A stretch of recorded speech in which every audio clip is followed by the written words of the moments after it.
Fala aí pessoal, tudo bem? Sejam bem-vindos a mais um vídeo. Lucas aqui do canal Preparar o Hardware, montando aqui um novo estúdio finalmente. Logo eu vou trazer um pequeno tour aqui para vocês conhecerem um pouco. Ainda estou resolvendo os problemas do eco, porque está um pouco vazio aqui ainda, mas não deixei de trazer para vocês o resumão semanal todos os sábados, onde eu trago as principais notícias e alguns rumores do mercado de hardware PC Gamer em um único vídeo no formato mais compacto. Na descrição eu coloco todos os tópicos para que você possa ir navegando e também links afiliados de lojas que a gente tem algum tipo de afiliação. A Terabyte Shop, parceiraço do canal, ontem eu fiz lives de promoções exclusivas, Amazon e AliExpress. Todos estão aqui embaixo. Você vai finalizar alguma compra, comprar algum hardware, PC Gamer, qualquer coisa nessas três lojas, clique nos links que estão aparecendo aqui embaixo e ajude assim esse trabalho a se manter no ar. Nós temos também nosso grupo de compras lá no Telegram, onde estou divulgando promoções muito interessantes todos os dias para que você sempre fique antenado. Está aparecendo o QR Code, link também aqui na descrição. Rapidamente, antes de começar esse resumo, confira a propaganda que está apoiando esse vídeo aqui, ok?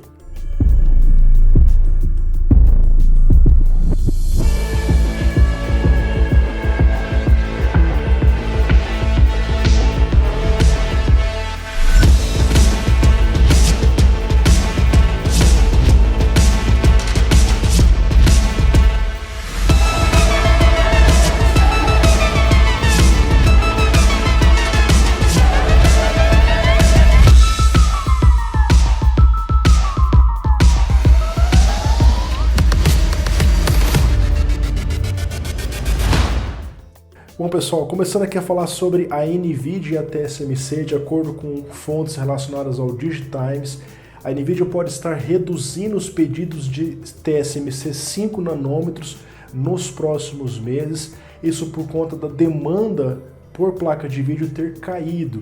Segundo essas informações, a NVIDIA está procurando reduzir porque ela está já antecipando uma queda na venda de placas de vídeo, até porque alguns meses atrás a mineração ela estava relativamente bem, e a partir de uns 2 meses para cá, com o crash de algumas criptos, a mineração ficou em baixa. A gente sabe que a NVIDIA estava vendendo sim muito para os mineradores, a AMD também, o mercado como um todo, e agora os preços das placas de vídeo começam a despencar, tem muita placa usada e existe essa preocupação no mercado. Segundo essa informação, pessoal, a NVIDIA pode conseguir que os lotes em 5 nanômetros da TSMC dê uma segurada, mas é preciso que outra empresa assuma isso, porque com essa informação aqui, a NVIDIA pagou por essa alocação e agora queria parte desse dinheiro de volta. A notícia fala também sobre a AMD, que está ali numa situação diferente. A AMD parou de pedir um pouco 7 nanômetros, 6 nanômetros, mas está reforçando 5 nanômetros, e essa poderia ser uma oportunidade para a AMD ter mais volume, ter mais estoque, ou seja, se a NVIDIA fica meio com o pé atrás de forçar a tampa em 5 nanômetros porque ela tem muito estoque das placas atuais, a AMD tem CPU e placa de vídeo, ou seja, ela tem mais coisas para trabalhar nessa litografia e poderia ser uma oportunidade delas. Eu tô achando legal gravar um vídeo de pé, cara. Quase 10 anos gravando vídeo aqui, eu nunca tinha gravado vídeo assim para vocês. Tá sendo uma experiência realmente bem diferente, ok? Continuando aqui, pessoal, vamos falar sobre a AMD, que pode ter um equivalente ao Tensor Core da NVIDIA. A gente sabe que o Tensor Core veio ali na série Volta. Falando de placa para gamer, nas Term, né, série 20, então você tinha ali os RT Cores e os Tensor Cores, que hoje a NVIDIA utiliza para tecnologias como o DLSS, usa também para tecnologias como o NVIDIA Broadcast, entre outras coisas.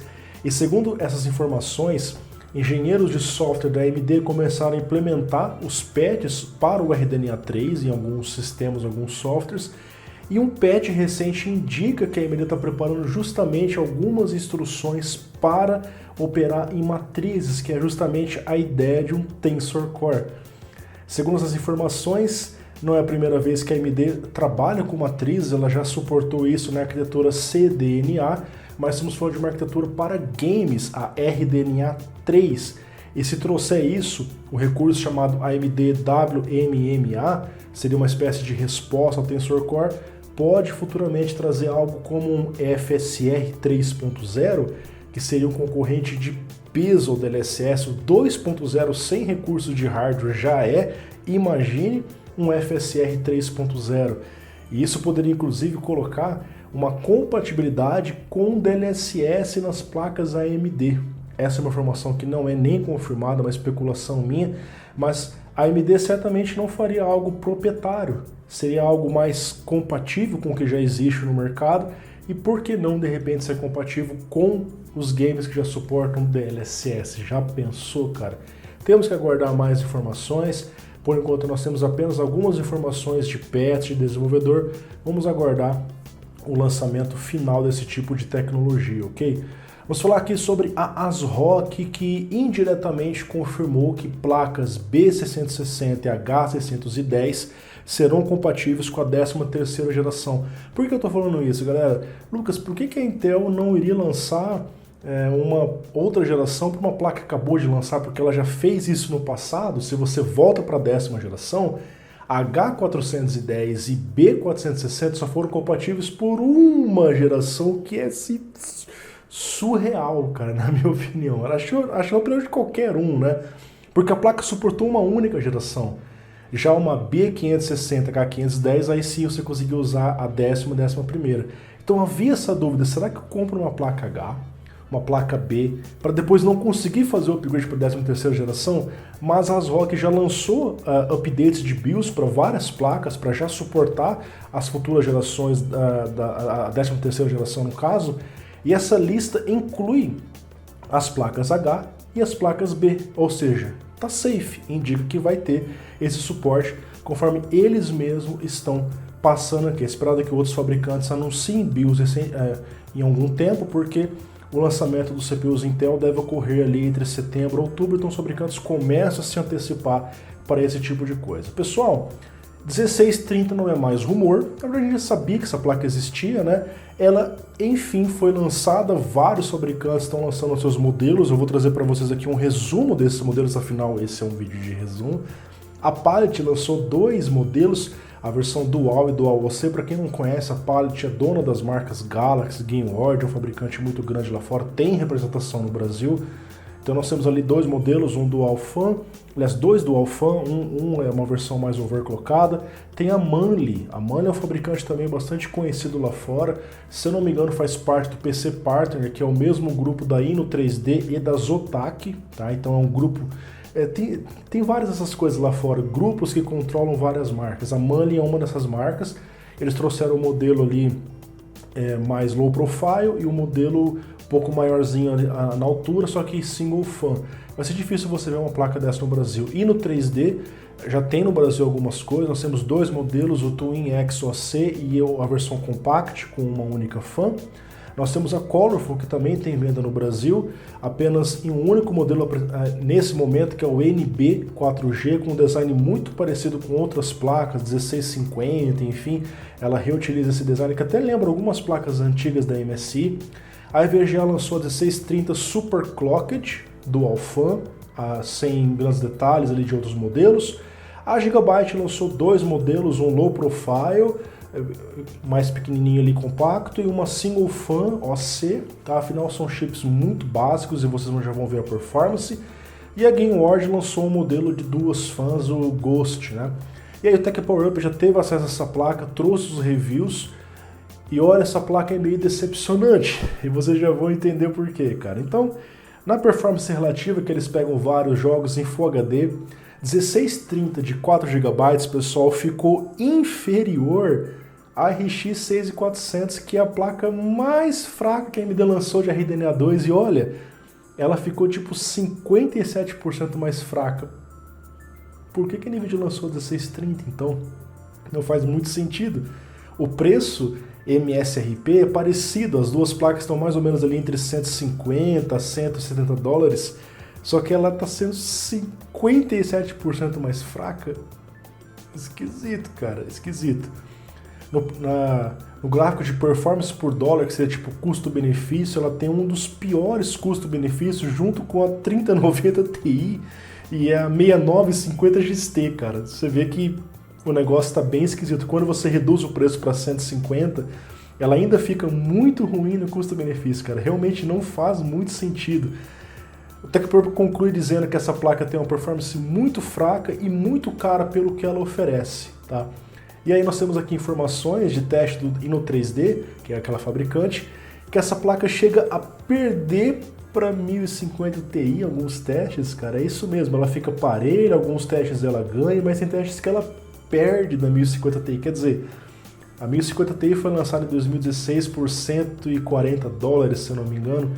Essa placa chegou mais cara 6 anos depois, pior, cara, tipo, deixa a 1050 Ti no mercado, então não faz muito sentido lançar uma placa dessa, cara.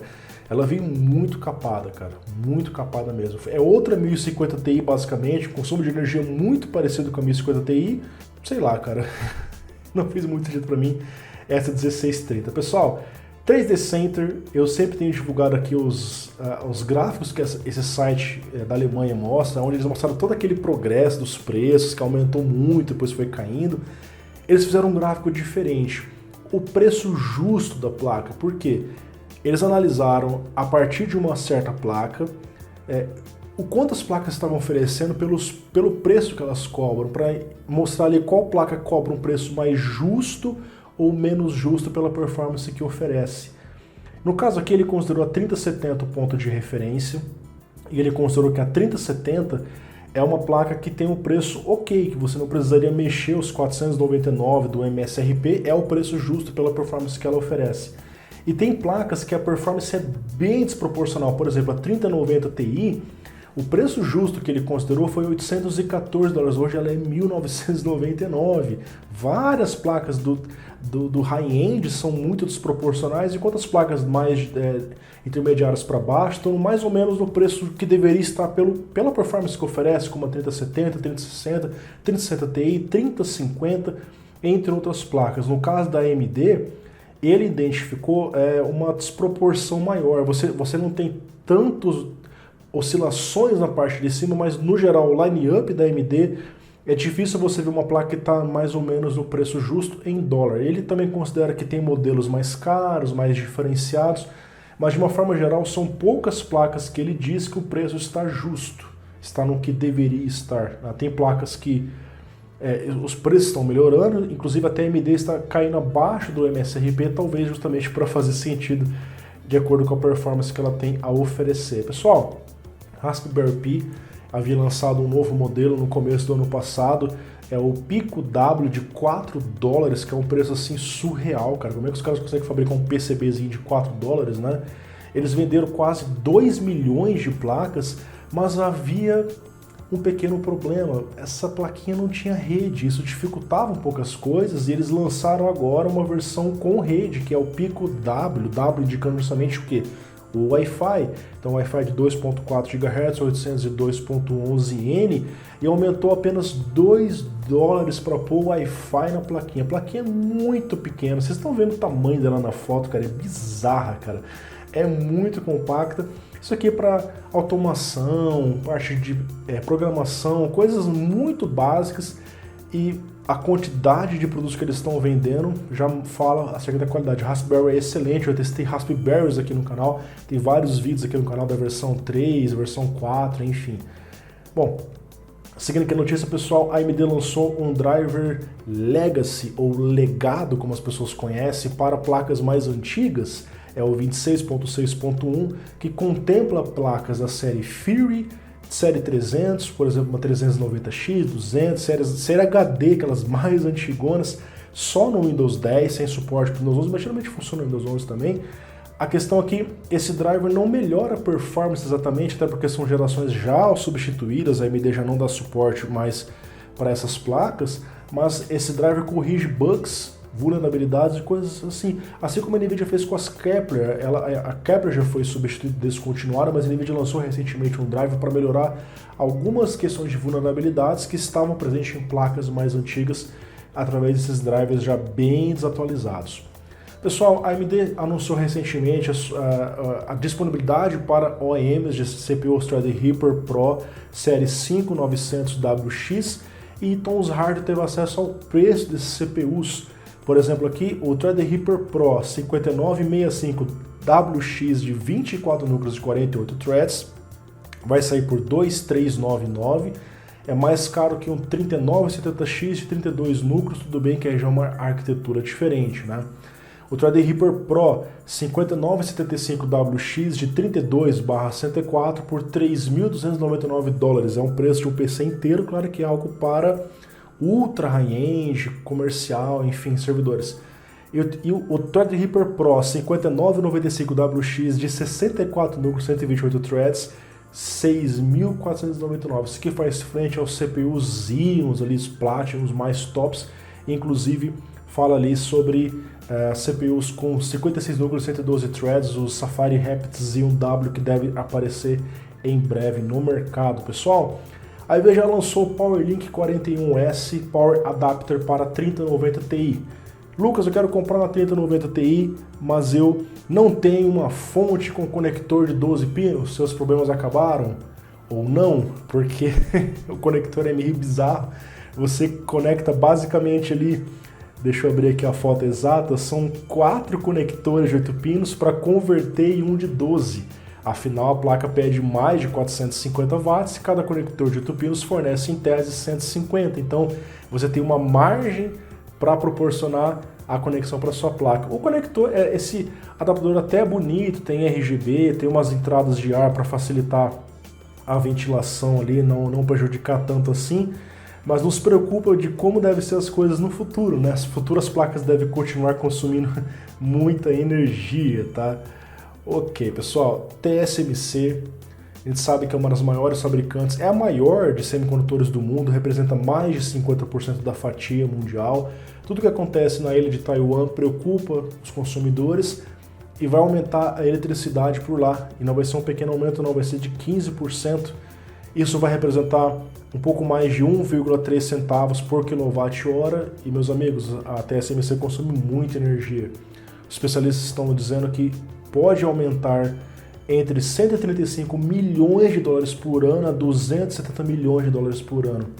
E aí eu te pergunto, quem vai pagar essa conta? Será que é o CEO da TSMC? Será que é o funcionário? Será que é a NVIDIA? Não. Quem vai pagar essa conta com certeza é você. Afinal, eles vão ter que dar um jeito de jogar esse preço para frente. E sempre acaba chegando na ponta mais fraca, que é o consumidor.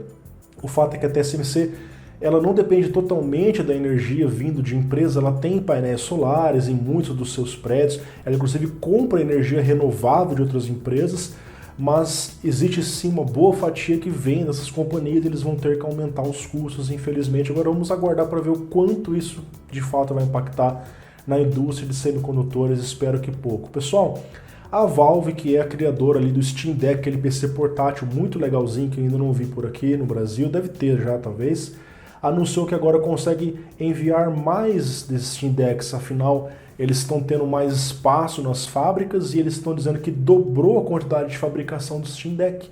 Eles não dizem exatamente o que estava atrapalhando antes, provavelmente era escassez, enfim, e agora eles estão conseguindo uma normalização e anunciam que estão enviando mais Steam Decks para os usuários. Inclusive uma polêmica, o Steam Deck ele está fazendo um downgrade no SSD de forma silenciosa. Os usuários perceberam que antigamente o SSD enviado era uma versão Gen 3X4, que é a versão convencional, né, que tem uma largura de banda maior de 4 GB por segundo, e agora estão enviando, entre um modelo ou outro, uma versão de Gen 3 X2, ou seja, metade da largura de banda, 2 GB por segundo, ou seja, é um SSD meio capado, em uma época onde as pessoas estão testando outros modelos de SSDs e percebendo que você ganha performance, embora a Valve não recomenda que você faça isso. Os desenvolvedores disseram, em nossos testes, não vimos nenhum impacto no desempenho dos jogos entre X2 e X4. Ok, talvez realmente não impacte, mas está tendo uma capagem, digamos assim, no Steam Deck, ok? Continuando aqui, pessoal, Ryzen 3D V-Cache, teve um cara muito corajoso que falou assim, não, eu não quero mais 90 graus no meu CPU. E olha, eu testei o 5800X 3D, tá aparecendo aqui no canto do vídeo, e ele pega 90 graus, cara. O negócio é quente pra caramba. Se o 5800X já é quente, imagina o 3D que tem um cache L3 extra ali em cima. O que ele fez foi delete. O cara teve a coragem de raspar o CPU, e olha que você tem essa camada do 3D em cima que é muito fininha. O cara fez o delete, cara, e conseguiu uma ótima condutividade térmica, melhorou bem em relação ao que ele estava. Ele traz um teste aqui mostrando que antes o CPU pegava 4.300, um clock menor mínimo. É o que eu falei que no meu review, que o clock estava mais baixo no meu teste por conta da temperatura. Vocês perceberam a temperatura alta. Ele conseguiu 4.450 de clock mínimo e só ficou nisso estabilizado. E a temperatura caiu de no máximo 80 para 70 graus. Ele reduziu 10 graus após fazer o delete, o que é muita coisa. Também ele ressalta, pessoal, que a próxima geração é meio complicado, os Ryzen 7000 tem aqueles capacitores na parte de cima, então vai ser mais difícil ainda você fazer o delete. Provavelmente nem vão conseguir isso com tanta facilidade, mas não duvide, porque os caras sempre dão um jeito de fazer isso e conseguir para fazer um overclock mais forte, enfim. Inclusive, falando sobre Ryzen 3D, pessoal, campo dos rumores. A AMD falou que não iria parar no 5800X 3D. Agora nós temos aqui a notícia de Gremon 55, os rumores que ele sempre vaza coisas da AMD, dizendo que a AMD pode trazer mais CPUs com cache 3D e inclusive alguns CPUs mesmo no AM4, o que é surpreendente. A gente espera que os Ryzen 7000 tenham alguns CPUs 3D, mas o que ele fala aqui é que você pode ter 5600X 3D, AM4, 5900X 3D e 5950X 3D. Cara, vocês param para pensar. Um 5950X com cache 3D teria 200 MB de cache somando L2 e L3. 192 só de L3. Cara, 192 MB de cache. Isso é surreal, cara. Enfim, e ele fala também aqui, junto na sua thread do Twitter, que pode existir mais CPUs ainda no futuro no M4. Já era um rumor da semana passada, mais uma vez está sendo confirmado, entre aspas, mas precisamos aguardar porque isso é esmola demais. Eu duvido que a AMD vai lançar tantos CPUs para M4 assim. Ela vai querer forçar logo a M5, que é a novidade, mas se a M4 continuar aí no mercado, e deve continuar, a própria AMD falou isso, talvez tenhamos sim mais CPUs ainda nesse socket lendário, vamos dizer assim, né? Pessoal, 13ª geração já começou a ser vendida indiretamente no mercado negro, né? O 13900K estava sendo comercializado. É um CPU Engineered Sample, um CPU de engenharia, que depois de testes acaba sendo vendido ilegalmente por aí, né? É um CPU que está sendo comercializado aqui na casa dos $430, já foi até vendido, e ele confirma as especificações que tem 8 núcleos performance, 16 eficiência, que é o dobro da geração atual. Inclusive os performance agora eles são Raptor Cove, são melhores que os Golden Cove, e os eficiência continuam em Gracemont, que é a mesma geração da 12ª. Então aqui nós temos uma ideia de quanto poderia custar, mas não dá para basear o preço final em uma venda, entre aspas, ilegal, né? Pessoal, as placas ARC a gente sabe que ainda estão tímidas para aparecer, e nós temos aqui rumores que pode aparecer também no mercado de trabalho, placas para workstation, né? No caso aqui seria a ARC Pro A50 e a ARC Pro A40 com até 1024 núcleos e 6 GB de memória. No caso aqui é dito que a A50 Pro pode ter uma GPU ACM G11 com 128 unidades de execução, 1022 núcleos FP32, e no caso a placa mais simples, a A40, ela seria mais semelhante à A380, porém voltada para o mercado profissional. Temos que aguardar mais informações. Pessoal, último rumor do dia, Red Game Tech divulgou supostas especificações dos Ryzen 7000 Mobile, dividindo em duas linhas, o AMD Dragon, que seria os Rafael para notebook, ou seja, você pega o CPU de desktop Ryzen 7000 e converte no formato BGA ali para os notebooks, assim como a Intel faz no Alder Lake HX, que são CPUs de 12ª geração desktop, convertidos para rodar em um notebook.